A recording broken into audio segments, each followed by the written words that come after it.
Dem Nils hat Tiere und Menschen verstehen. Und? Der alte Bär hat seinen Rücken gestrafft und den Nils wieder streng angeschaut. Tust du mir jetzt einen Gefallen? Der Nils hat nochmal übers Tal geschaut und dann entschlossen zum Bär gesagt: Nein, das mache ich nicht. Nie mache ich das. Menschen brauchen ihr Eisen. Der Bär hat knurrt. Dann muss ich dich fressen.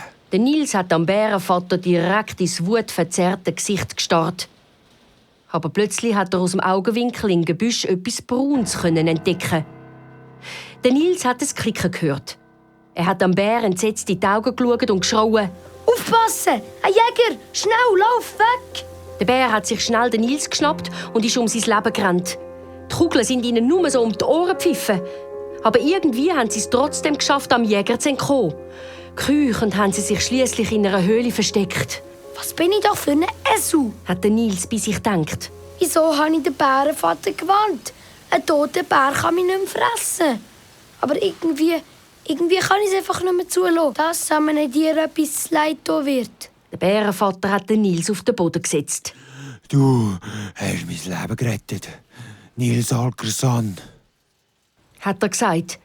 Dann hat er sich vorsichtig zu ihm gelehnt und ihm etwas ins Ohr geflüstert. Merk dir das Wort gut, Nils. Das kann die Rettung sein, wenn wieder mal einem Bär begegnest.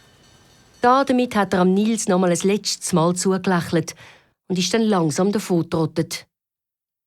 Der Nils ist auf eine hohe Tanne neben der Höhle geklettert und hat übers Land geschaut. Ich habe überhaupt keine Ahnung, wo ich bin. Hat er feststellen. Er hat beschlossen, nach diesen ganzen Strapazen ein Nickerli in einer Aschgabel zu machen.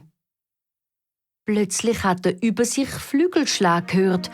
Und schon bald hat sich ein riesiger Adler auf ihn gestürzt, hat ihn mit seinen kräftigen Krallen gepackt und ihn in die Luft rausgetragen. Ein Adler! Hat der Nils entsetzt gedacht. Jetzt hat mein letztes Stündchen geschlagen.